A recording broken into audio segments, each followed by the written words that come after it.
আসসালামু আলাইকুম।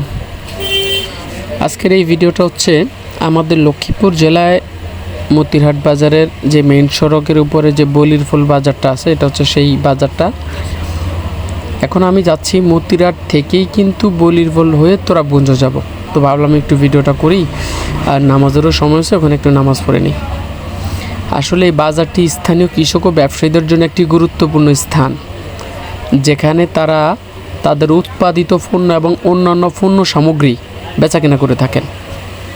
এটি স্থায়ী অর্থনৈতিকের জন্য গুরুত্বপূর্ণ ভূমিকা পালন করে। এই বাজারের কিছু বৈশিষ্ট্য আপনাদেরকে বলি, কিন্তু বাজারটা বেশি বড় না, বাজারটা খুবই ছোট, কিন্তু দৈনন্দিন যেই বাজারের নিত্য প্রয়োজনীয় পণ্যগুলা কম বেশ সবগুলোই পাওয়া যায়। বিশেষ করে এখানকার যারা বাসিন্দা আছেন,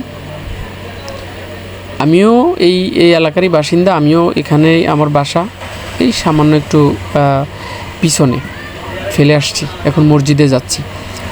তো বাজারটা কিছুদিন আগে আপনারা জানেন যে ভয়াবহ আগুন লেগে দুর্ঘটনা কবলে পড়ে প্রায় আপনার 8-10টা দোকান পুড়ে গেছে। এটা হচ্ছে আমার এখন যে যাচ্ছে এটার হাতেরই বাম পাশের এই দোকানগুলো। তবে এখানকার যেই মসজিদটা আছে, বাজার ব্যবসায়ীদের যেই স্থায়ী মসজিদটা আছে, মাশাআল্লাহ মসজিদটা কিন্তু দারুণ, যেমন নিরিবিলি তেমনই। আসলে দেখেন, মসজিদ তখনই অসহায় যখন মসজিদেও মুসল্লি না থাকে।